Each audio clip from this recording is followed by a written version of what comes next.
drink the tea, got some thoughts to spill. No filter here, it's Nuance and Chill. Hey guys! What are you doing? You're supposed to say! I forgot. Okay, fine. Hey Hey guys! guys. Welcome to the first ever episode of Nuance Nuance and Chill! Chill. Yeah. Woo! Been a long time coming. Oh, yes. I'm you. I'm A, and we're gonna be the hosts of this podcast. In the very first episode, we are going to talk about what we do when we are feeling really low and how to cope with bad days with a bit of nuance. So, So let's get right into it. It is two friends. They're entering their 30s, and these are like those weekly calls where you're building nuance, because that's what female friendships are, and you're uplifting each other and you're helping each other's views also, I don't know, adapt and solidify. So I just like it being that umbrella thing of just two friends chatting, but also it's very specifically two friends across the globe and entering their 30s, and you're figuring out things from afar. And maybe you'll find a tribe of women who also along the way. Who also are maybe distanced from their people and want to have real conversations or want to have real reflections. Yes, a safe space for hot takes. Nice, nice, yeah. Or you were saying something 30, so I was like something teas, like sweet teas or something like that. Sweet teas, sweet teas, Sweeties! sweet teas. Sweeties! Anyway, we can eventually have merch that just says sweet teas or something. I think we can just start off. When you don't feel like yourself, you're just hiding from things. You don't want to do things, or you're like not wanting to respond to texts because it just feels like another chore. When you do feel like that, do you have like certain tricks that help you get out of that? Or what helps when does it help when you don't think of it as, nee, I need to know what I'm going to respond before doing it? Because sometimes that helps, where I'm like, you know what, you have to do it, you're running away from it. Like it's just like WhatsApp would, like yesterday my mom was like, everyone is complaining, call these people, and I'm just like, I'll do it. And then I'm like, oh, why am I not doing it? Yes, one reason is I'm during my work day, I'm at work when that's the easiest time to call them. Then when I'm done with work, I'm in the train and I don't want to talk in front of people. And I'm like, but why? That's the perfect time to talk. So just do it. So, well, today I'm not going to be in the train, but yeah, I'm just going to do it. Yeah, yes. And I've also been thinking about this because I didn't want to step out this Sunday, because instead of being a relaxed Sunday, I just found house help. So she wasn't coming on Sunday and it was her Sunday off. And I just ended up doing a lot of chores on Sunday. So I think by early afternoon, I was like, I'm already doing enough as it is. And I don't want to step out. And we had plans to go meet my dadi. And I was like, oh, I don't want to like be social right now. I kind of just want to be chill.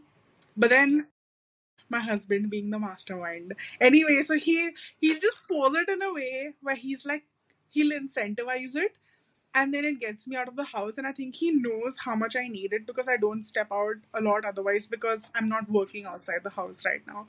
So we did step out, and I did meet my dadi, and we had dinner, and she also invited another relative over, and it was actually kind of nice.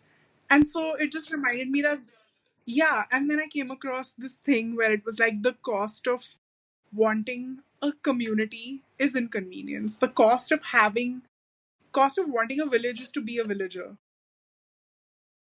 So you want a community, you want that support, you realize the importance of it. And the cost of being isolated is consumption. I also came across that. And it's applicable in so many ways. You shop more, you eat more, you do all these things that makes you like consume more when you're by yourself, more social media, more, all those things. And so like when you even, if you eat, like for example, you eat with your husband, you eat with anyone, if you share a meal, you end up eating lesser, Because because you're you're talking to talking. them and already your Exactly. heart is full. And so I was like, yes. So they're minor costs to actually, when you go through it, yes, but that's the thing. You go through a little bit of inconvenience to actually maintain a relationship, but then the product of that is that you do have a relationship with someone at the end of it. The cost of a relationship is vulnerability and inconvenience. That's what it is. If you're my 3 a.m. friend, I'm going to inconvenience you at 3 a.m. at some point. But the product is our friendship. And so everything that goes into it before that. Yeah. So, like all those calls that you have to do, before that. And it makes sense. So now, yeah, it's a good reminder that call your nani, dadi, relatives, because the way they've maintained their families is also by doing this only, and that is the way to do it. Yeah. I feel like. Yeah. It's almost, it feels like such a paradox for your own self, right? When you were talking about when you were at home during the weekend, because you've been home during the weekend, you kind of are in that, what's it called? Like you're in that inertia that you've just been home and you've been doing stuff. Now you just feel tired because you've been home, but you need to get out of it to feel a bit energetic or get out of the rut, let's say, for example. But at the same time, you don't want to because you've just been home and it's kind of keeping you there. It's a you need to sometimes step out of it and be self-aware enough to realize that, because it's so easy to get caught up in it. It's like, when you're sad, it's very easy to just keep being sad. When you are um yeah, you know what I mean, like that, like it's easy, you want to Absolutely. do it, and we have that motivation because I think we are the kind of people who do want to do things. But in some way or the other, if there are, for sure, your husband and friends, like that accountability and that presence of mind by them, and understanding you obviously as well, is what helps, right? And I think personally, I think I put too much pressure on that. When I was not feeling like too up and about and this that, and we're like, oh, we'll do something together, but nothing was planned. So there was nothing that we were actually going to do, and then we ended up not doing it, and it just made me a bit annoyed. And I was like, but why am I waiting for that to happen so that can like uplift my mood? Yes, from time to time that's useful, but at the same time, like, I need to do it.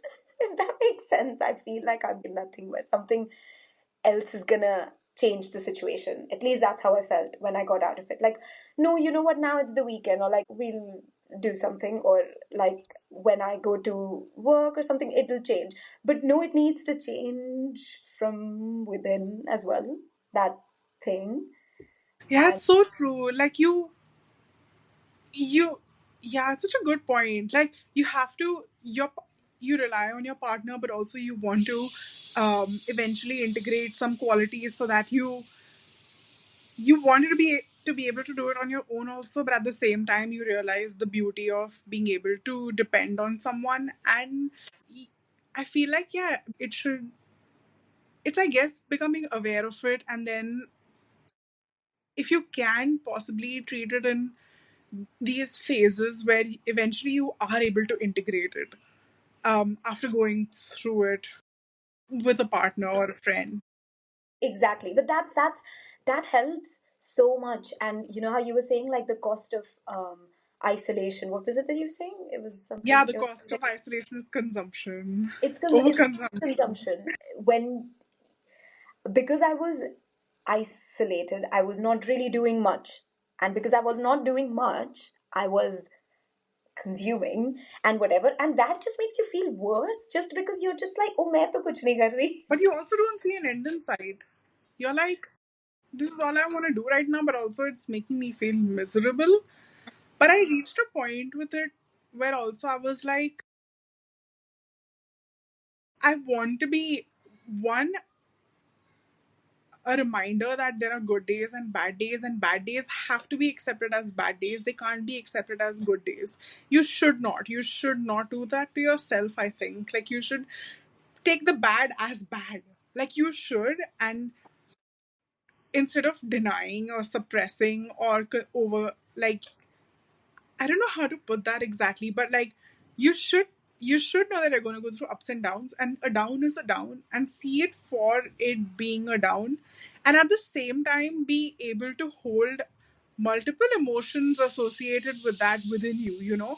Like you're Yep. not a container, you're not just going to experience happiness at one time or joy at one time, but you can experience gratitude and say depression both at the Yeah. same time, because the depression is signaling at something and the gratitude also is, you try to remind yourself, but it's, you can't force yourself to be like, hey, I should feel joy because I am grateful for my life, but nevertheless, hey, you are going through an isolated, slightly depressed phase, because that's how life can be sometimes. And so why not feel both, sit with both, accept both. The important thing with this is also, don't, I think there's a difference between overthinking about that thing and just reflecting on it, basically what we're doing now, and then just being able to look at it as an observer after that, like, oh man, that day was so terrible. But right now, saying that is just what it was. That day was terrible. That day was great. But you don't need to keep wallowing in the terrible day, right? Yes, This went it bad, that saves. went wrong. Just you just take it as an anecdote, honestly, and learn from it and just move on. Like Yeah, that's it. which is why you should let yourself even have that bad day, but also Mhm. instead, and it can save you from self-flagellation. Because, so what I mean by that is, for example, okay, you wake up in the morning and you're like, okay, let's say you're 20 minutes later than usual and you have to get up and get going. So you feel the natural stress Yeah, stimulus of, I'm late, I need to get up, yeah. but you don't have to curse yourself out for it. Like, the stress is enough for you to get up and get going. And so you don't need the unkind words towards yourself after that, because that is of no use. So as long as you understand what that emotion is indicating, in this case, if if you're feeling isolated, slightly detached, depressed, that's it's similar like what we're the boat we were in until now, and it's what is it pointing towards. And so I was also thinking, like, I want to thank my depression for it. Just the way I'm.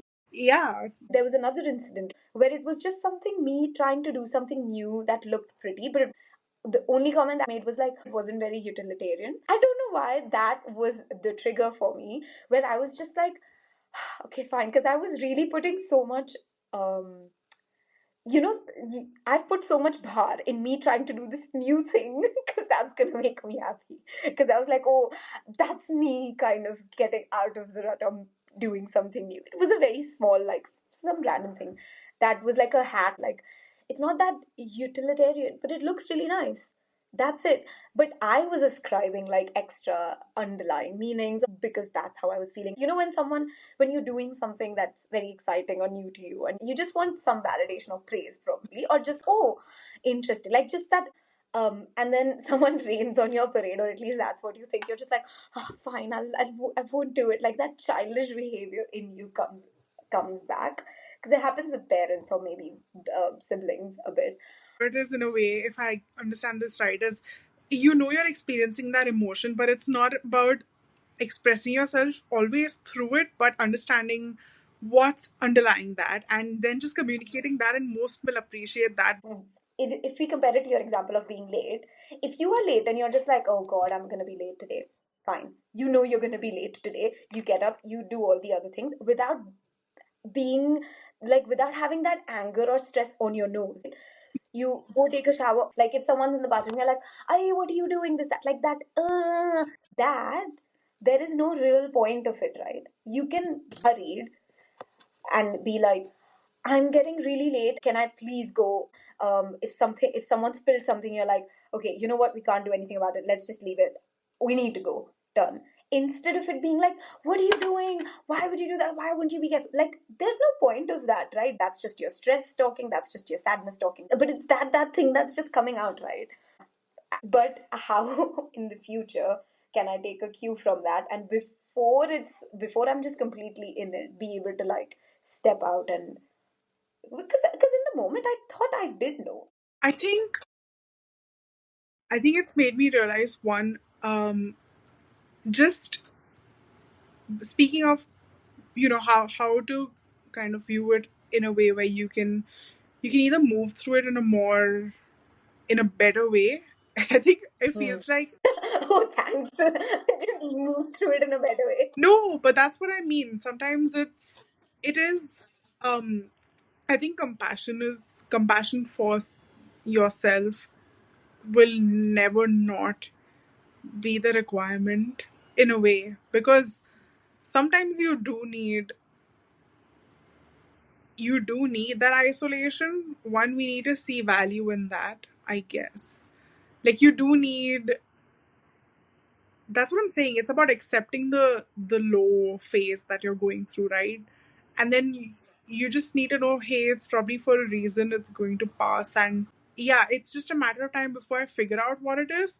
Also accept the multitude of other emotions that you could be feeling with that. So you're probably not feeling your best, which in and so you should actually be doing things that you know are probably going to um make it easier for you somehow, get into like flow states. And if that feels actually more stress inducing and more taxing, at that point in time, just take a break. Just actually take a break from everything. But in this case, what would you take a break from? This was literally a weekend. There was not much you were doing. But I think I still needed to, the first bits of what you just said, right? Have that compassion for myself and accept it for what it is, and that I'm working towards it. I can't fix it immediately, and I am feeling this way, but immediately having communicated that to, because if you are able to, if you're able to preface what is happening with you or what you're feeling, they can then take care of you, right? Like they can, and that's where, yes, you can take care of yourself, but they can also take care of you. In my Through my own example, where okay, sometimes there's distance involved, and so you physically can't do anything for each other, whereas we've been through a state where we both are going through a tough time. And so what do you do when you both are at 5% or 10%? And so, in which case, you have to have compassion for yourself and for the person in front of you, because you need to recognize that even they can't really do much at this point. They're doing the best they can already. You're doing the best you can. It just looks like really nothing on the outside, but that's all you've got at that point. And so that's when being able to hold yourself really comes in. And I think that these are just things that you move through in a marriage. And you have to, it's not all hunky dory. It's just, that's just how your reality can be sometimes. You want your partner to do certain things for you, but they can't. And so while it is my partner's duty to do some things, I think I also, I guess I've tried tried to understand and remember that it's always going to be about how I show up for them. Because if I keep thinking about how I can show up for them in the best way possible, they're also going to be thinking about that for me. And and then that's the beauty of being able to give, even like that's what you learn to. That stuff expands your heart. Like Yeah, no, that is definitely, I mean, that is definitely true. And honestly, like they are always there for you. No matter what, they are there for you. yeah. You know this the story which we had in ICSE, I think, the story about the couple who are really poor and they bring gifts for each other for Christmas. Did you have this by any chance, or was this? I think this was. 11th, 12th, maybe. I don't know. So I think this was. I'm talking about ICSE because this. I think this was 10th grade or before in school, not high school. Can't remember. Okay, so in which case I'll share this small story. So there's a couple, okay, and it's nearing Christmas and they're destitute, okay, and they have to find each other Christmas presents because I think it's an English story, and so or an American story, but um, they're trying their best, but they don't have much to work with, and it's a really beautiful description of what the couple is like, and the author says that the wife has a habit of saying small prayers about the smallest of things, like, dear God, let this be fine, like let it go okay, for like the smallest things. and she has like long, beautiful hair. And so she, in to get him a Christmas present, she cuts all her hair off and sells her hair, which gets her enough money to buy him a Christmas present. And he also does something similarly, and he's able to get her a Christmas present. And in the process of doing that, they've both sacrificed the one thing that was, Dear to them. yeah, dear to them. But the gift was for that. So for like, he got her these tortoise shell Oh, I combs remember this now. Yeah. that you can wear in your hair. But now she's lost all her hair. Oh, that is so sweet. Yeah. Exactly. And so going through a tough time, but because you have it in you to always think about the other person, it's still like, and they have a laugh at the end of it because they're like, oh, and she's like, oh, don't worry, my hair will grow back, and and they have a really sweet moment. But it's because you put the other person first, because and Yeah. and think about them, that you're able to get through that tough time in a really graceful manner. That makes so much sense. Although I will say it is much easier, whether or not it's nice, it's much easier to be able to do that when you are in a decent frame of mind, even if you are sad and the person is sad. So what I'm saying is, if you're both in a tough situation, it's still easier to do that. It's obviously easier to do that when you are in a good situation, and maybe they're struggling or something, just because then you can. But when you are in a you are feeling like you're not up to the mark, but they are, it feels more difficult because you want to be able to be there but you're not. Then that's when you need to remember. Yeah, yeah. Isn't it just about trying your best no matter what? Just letting them know, hey, you're here, but you're still trying your best. And I think to know that you are doing your best should be satisfying enough, because doing your best is the most you can do. And so that capacity is just going to be different day to day. I still think the learning is remind yourself of, like, the gratitude thing. So remind yourself of what is good as well, accept what is bad, but Yeah. and at the same time, if there is something that is affecting you, to just communicate it to your person, not communicating that already when you're feeling it is actually better than being like, oh no, I don't want to bother you because you're having a good time, right? And that's and Yeah, it yeah, does come back to that, right? It's the cost of communities and convenience. It is that. Yeah, I've realized that sometimes I need time. Sometimes I don't even know what I'm going through, and don't even have the right vocabulary. And then I don't force it. And what I say to him is, I don't know what's happening. Just bear with me.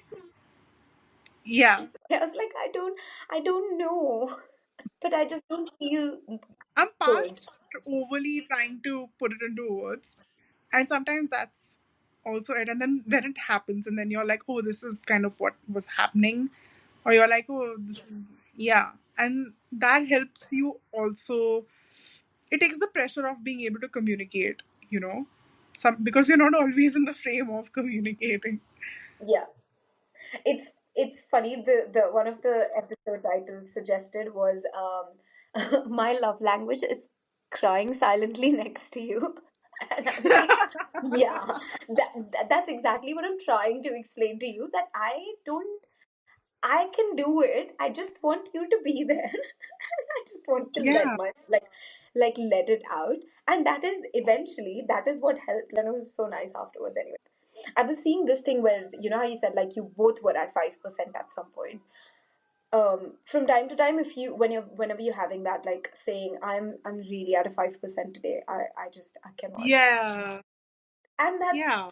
that doesn't have to explain that you're feeling depressed or sad or you're angry or you're annoyed or whatever. It's just your capacity is just not there today. Please be gentle. That's what that signifies, and that's what needs to be said, instead of, why haven't you done this, that annoyed me, this, that. Like, it doesn't, all those things, that argument, it didn't matter. It doesn't matter. Those things aren't what's important. It's just in that moment what you're latching onto to express yourself or your annoyance, right? Because in Yeah, that moment exactly. led you to be That's what annoyed we about just that. said. We both were like, bro, it's not happening. Like, this is all there is right now. Like, that was the only way to go about it at that time. He was like, I have like 70,000 things on my mind. And I was like, Yeah, yeah, I'm also.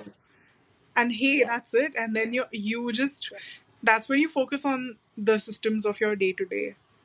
I guess you just, you're trying to nourish yourself with good food. You focus on how to take care of each other kind of silently, and how to maintain your home and things like that. Just make your environment as okay as possible. And then that helped. And obviously, then things transform on their own. they So, do. yeah. Within the day. And then literally for the next 4 hours, we were doing like, there was this puzzle which was really fun. There were like six puzzles, kind of like an escape thing. We were doing that for 4.5 hours. That's how the Sunday went. And I was just like, this was so nice. And we both really enjoyed it and like have us time.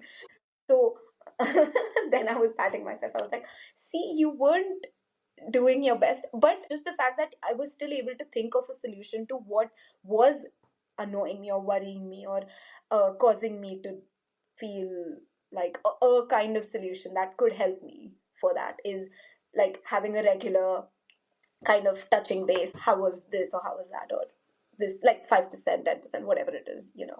So Yeah, I was like, yeah, I was, yeah. and that is why I didn't want to communicate, because I was like, no, see, I know I'm trying to do something and resolve it, but sometimes you just need like that community, or that you just need to be able to tell another human and get the so that they can hear you To out, or just someone voice can it. hear you. Yeah, yeah, you just need a soundboard.